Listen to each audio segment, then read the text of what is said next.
सभी को जय श्री कृष्णा। पाप मोचनी एकादशी व्रत कथा। अर्जुन ने कहा, हे श्री कृष्ण मधुसूदन, आपने फाल्गुन मास के शुक्ल पक्ष की एकादशी अर्थात आमल की एकादशी के बारे में विस्तार पूर्वक बतलाया। चैत्र माह के कृष्ण पक्ष में आने वाली एकादशी का क्या नाम है तथा उसकी क्या विधि है, कृपा करके आप मेरी बढ़ती हुई जिज्ञासा को शांत करें। भगवान श्री कृष्ण ने कहा, हे अर्जुन, चैत्र मास के कृष्ण पक्ष की एकादशी को पाप मोचनी एकादशी के नाम से जाना जाता है। एक बार की बात है, पृथ्वीपति राजा मानधाता ने लोमश ऋषि से यही प्रश्न किया था जो तुमने मुझसे किया है। अतः जो कुछ भी ऋषि लोमश ने राजा मानधाता को बतलाया वही मैं तुमसे कहता हूँ।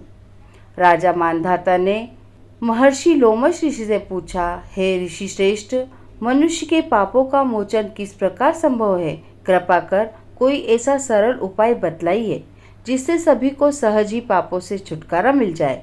महर्षि लोमश ऋषि ने कहा, हे नृपति, चैत्र मास के कृष्ण पक्ष की एकादशी का नाम पाप मोचनी एकादशी है। उसके व्रत के प्रभाव से मनुष्यों के अनेक पाप नष्ट हो जाते हैं। मैं तुम्हें इस व्रत की कथा सुनाता हूँ, ध्यानपूर्वक सुनो।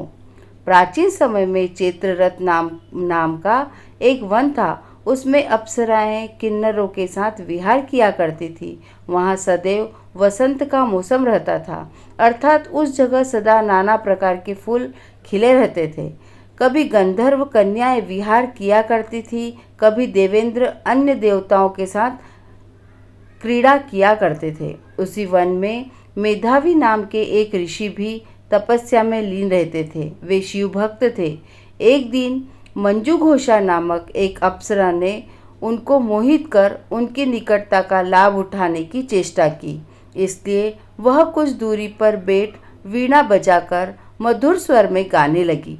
उसी समय शिवभक्त महर्षि मेधावी को कामदेव भी जीतने का प्रयास करने लगे।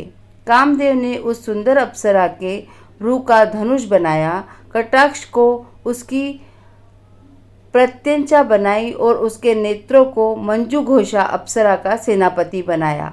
इस तरह कामदेव अपने शत्रु भक्त को जीतने को तैयार हुआ। उस समय महर्षि मेधावी भी युवावस्था में थे और काफ़ी हष्टपुष्ट थे।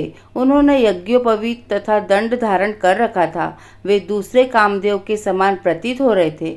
उस मुनि को देखकर कामदेव के वश में हुई मंजू घोषा ने धीरे धीरे मधुर वाणी से वीणा पर गायन शुरू किया तो महर्षि मेधावी भी मंजू घोषा के मधुर गान पर तथा उसके सौंदर्य पर मोहित हो गए। वह अप्सरा मेधावी मुनि को कामदेव से पीड़ित जानकर उनसे आलिंगन करने लगी। महर्षि मेधावी उसके सौंदर्य पर मोहित होकर शिव रहस्य को भूल गए और काम के वशीभूत होकर उसके साथ रमण करने लगे। काम के वशीभूत होने के कारण मुनि को उस समय दिन रात का कुछ भी ज्ञान न रहा और काफी समय तक वे रमण करते रहे। तदुपरांत मंजू घोषा उस मुनि से बोली, हे ऋषिवर, अब मुझे बहुत समय हो गया है, अतः स्वर्ग जाने की आज्ञा दीजिए। अप्सरा की बात सुनकर ऋषि ने कहा, हे मोहिनी, संध्या को ही तो आई हो, प्रातः काल होने पर चली जाना। ऋषि के ऐसे वचनों को सुनकर अप्सरा उसके साथ रमण करने लगी। इसी प्रकार दोनों ने साथ साथ बहुत समय बिताया। मंजू घोषा ने एक दिन ऋषि से कहा, हे विप्र, आप मुझे स्वर्ग जाने की आज्ञा दीजिए। मुनि ने इस बार भी वही कहा, हे रूपसी, अभी ज़्यादा समय व्यतीत नहीं हुआ है, कुछ समय और ठहरो। मुनि की बात सुनकर अप्सरा ने कहा, हे ऋषिवर, आपकी रात तो बहुत लंबी है, आप स्वयं ही सोचिए कि मुझे आपके पास आए कितना समय हो गया। अब और ज़्यादा समय तक ठहरना क्या उचित है? अप्सरा की बात सुन मुनि को समय का बोध हुआ और वह गंभीरतापूर्वक विचार करने लगे। जब उन्हें समय का ज्ञान हुआ कि उन्हें रमण करते हुए 57 वर्ष व्यतीत हो चुके हैं, तो उस अप्सरा को वह काल का रूप समझने लगे। इतना ज़्यादा समय भोग विलास में व्यर्थ चला जाने पर उन्हें बड़ा क्रोध आया। अब वह भयंकर क्रोध में जलते हुए उस तप नाश करने वाली अप्सरा की तरफ भ्रकुटी तान कर देखने लगे। क्रोध से उनके अधर कांपने लगे और इंद्रियां बेकाबू होने लगी। क्रोध से थरथराते स्वर में मुनि ने उस अप्सरा से कहा, मेरे तप को नष्ट करने वाली दुष्टा, तू महापापिन और बहुत ही दुराचारिणी है। तुझ पर धिक्कार है। अब तू मेरे श्राप से पिशाचिनी बन जा। मुनि के क्रोध रूप श्राप से वह अप्सरा पिशाचिनी बन गई। यह देख वह व्यथित होकर बोली, हे ऋषिवर, अब मुझ पर क्रोध त्याग कर प्रसन्न होइए। कृपा कर बतलाइए कि शाप का निवारण किस प्रकार होगा। विद्वानों ने कहा है, साधुओं की संगत अच्छा फल देने वाली होती है और आपके साथ तो मेरे बहुत हर्ष व्यतीत हुए हैं, अतः आप मुझ पर प्रसन्न हो जाइए।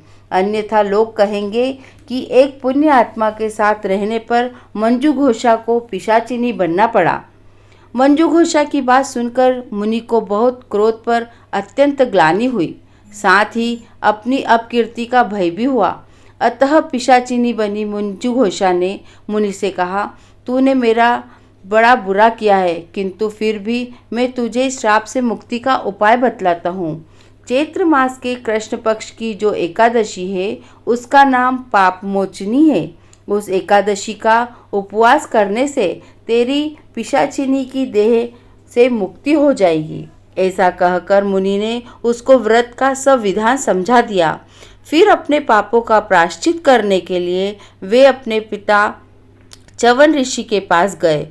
च्यवन ऋषि ने अपने पुत्र मेधावी को देखकर कहा, हे पुत्र, ऐसा क्या किया तूने कि तेरे सभी तप नष्ट हो गए, जिससे तुम्हारा समस्त तेज मलिन हो गया है। मेधावी मुनि ने लज्जा से अपना सिर झुकाकर कहा, पिताश्री, मैंने एक अप्सरा से रमण करके बहुत बड़ा पाप किया है। इसी पाप के कारण संभवतः मेरा सारा तेज और मेरे तप नष्ट हो गए हैं। कृपा करके आप इस पाप से छूटने का उपाय बतलाइए। ऋषि ने कहा, हे पुत्र, तुम चैत्र माह के कृष्ण पक्ष की पाप मोचनी एकादशी का विधि तथा भक्ति पूर्वक उपवास करो। इससे तुम्हारे सभी पाप नष्ट हो जाएंगे। आपने पिता च्यवन ऋषि के वचनों को सुनकर मेधावी मुनि ने पाप मोचनी एकादशी का विधि पूर्वक व्रत किया। उसके प्रभाव से उनके सभी पाप नष्ट हो गए। मंजू घोषा अप्सरा भी पाप मोचनी एकादशी का उपवास करने से पिशाचिनी की देह से छूट गई और पुनः अपना सुंदर रूप धारण कर स्वर्गलोक चली गई। लोमश मुनि ने कहा, हे राजन, इस पाप मोचनी एकादशी के प्रभाव से समस्त पाप नष्ट हो जाते हैं। इस एकादशी की कथा के श्रवण व पठन से 1000 गोदान करने का फल प्राप्त होता है। इस उपवास के करने से ब्रह्म हत्या करने वाले, स्वर्ण चुराने वाले, मद्यपान करने वाले, अगम्यागमन करने वाले आदि भयंकर पाप भी नष्ट हो जाते हैं और अंत में स्वर्गलोक को जाते हैं। सत्यनारायण भगवान की जय। विष्णु भगवान की जय।